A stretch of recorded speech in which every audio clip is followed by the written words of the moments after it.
আমি ধন্যবাদ দিতে চাই বাংলাদেশ স্কিন কেয়ার অ্যাসোসিয়েশনকে এবং ভোক্তা অধিকারকে। সেই ধন্যবাদ শুধুমাত্র একজন ভোক্তা হিসাবে না, আমি একজন আর্টিস্ট হিসাবেও ধন্যবাদ দিতে চাই। তার দুইটি কারণ রয়েছে।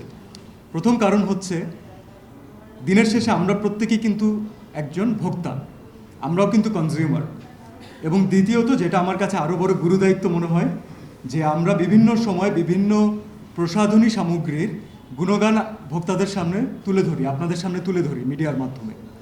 কিন্তু প্রত্যেকটা জিনিসকে 100% অ্যাসিওর করা কিন্তু আমাদের পক্ষেও পসিবল হয় না সব সময়।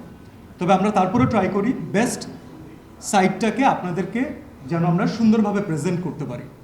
সেই ক্ষেত্রে এই রিপোর্টিং একটা অনেক বড় গুরুদায়িত্ব পালন করবে এই বলে আমি বিশ্বাস করি। তো থ্যাংক ইউ সো মাচ ভোক্তা অধিকারকেও, যে আমার এবং বাংলাদেশ স্কিন কেয়ার অ্যাসোসিয়েশনকে, যে আমাকে এত ইম্পর্ট্যান্ট একটা কাজের সাথে আপনারা অ্যাসোসিয়েট করেছেন। I am truly grateful. এবং আমি যেহেতু রিমার্ক হারল্যান্ড ফ্যামিলির পক্ষ থেকে এসেছি, আমি আপনাদেরকে একটা খুশি কথা বলতে চাই। সেটা হচ্ছে, আমাদের যে ব্র্যান্ড লিলি, সেটা কিন্তু অলরেডি বিএসটিআই কর্তৃক স্বীকৃত প্রথম হালাল সাবান হিসাবে এখন বাজারে অ্যাভেলেবেল আছে এবং ইটস বিন অ্যাপ্রিসিয়েটেড। আমি এই ইনফরমেশনটা আপনাদের সবার সাথে শেয়ার করতে চাই যে this is not only about the domestic product. আমরা এখন রপ্তানিযোগ্য পণ্য হিসাবে আমাদের বাংলাদেশকে পরিচয় করে দিতে পারছি, যেটা বাংলাদেশে একটি পণ্য যেটা আমরা বিশ্ব দরবারে পাঠাচ্ছি। এবং কিছুদিন আগে আমরা একটি আড়ম্বরপূর্ণ অনুষ্ঠান করেছিলাম, আপনাদের হয়তো মনে আছে, জিএমপি সনদ প্রাপ্তি উপলক্ষে। এটা ভাবতে আমার নিজেরও ভালো লাগে যে আমাদের বাংলাদেশের একটা কোম্পানি, তারা তাদের জায়গা থেকে কন্ট্রিবিউট করছে। শুধুমাত্র আমাদের এই কোম্পানি না, আমি যারা কন্ট্রিবিউট করছেন প্রত্যেকেই অ্যাপ্রিসিয়েট করতে চাই। সেটা একজন আর্টিস্ট হিসেবে এটা আমাদের দায়িত্ব তাদের সবাইকে অ্যাপ্রিসিয়েট করার, যারা একটি আমদানি নির্ভর একটি দেশের অর্থনীতিতে রপ্তানি নির্ভর শিল্পে পরিণত করার জন্য চেষ্টা করে যাচ্ছেন। তো আমি চাই যে সবার জন্য, যারা এই পদক্ষেপের সাথে জড়িত আছেন, সবার জন্য আমরা একটা ক্ল্যাপ দিতে পারি, একটা তালি তারা ডিজার্ভ করে। Thank you. ইনশাল্লাহ আমার মনে হয় সামনের কিছুদিনের ভিতরে আমরা আমাদের এই রপ্তানির যে মান এবং যে নাম্বার, সেটাকে অনেক গুণে মাল্টিপ্লাই করতে পারবো। এবং অবশ্যই সেটা আর কারোর জন্য খুব পজিটিভ নিউজ হোক আর না হোক, অ্যাজ এ হোল বাংলাদেশের জন্য খুব বড় একটা পজিটিভ নিউজ হতে যাচ্ছে। This is something you can be proud of. এবং আমি আমার জার্নালিস্ট ভাইদের জন্য আজকে বলতে চাই, আপনারা কি স্পাইডারম্যান মুভিটা দেখেছেন তো, রাইট? আমাদের ছোটোবেলা থেকে আমরা আমাদের জেনারেশন টু জেনারেশন সবাই দেখছি।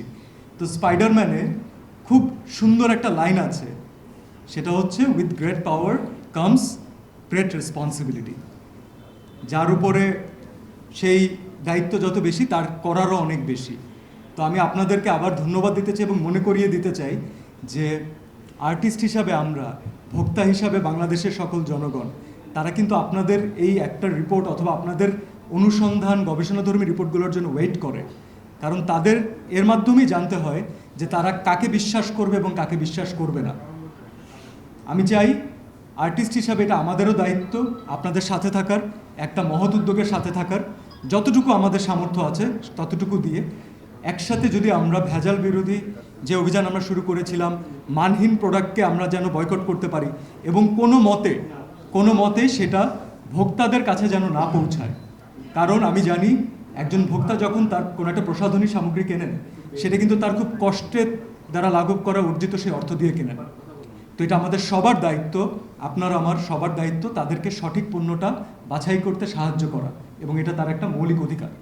তো ইনশাল্লাহ আমরা যদি প্রত্যেকে নিজের জায়গা থেকে নিজের কাজটা ঠিকঠাক মতো করার চেষ্টা করি, একজন আরেকজনকে সাপোর্ট করি, আমার মনে হয় যে বাংলাদেশের হারানোর কিছু নেই, সামনের দিনগুলো ইনশাল্লাহ প্রাপ্তির হবে।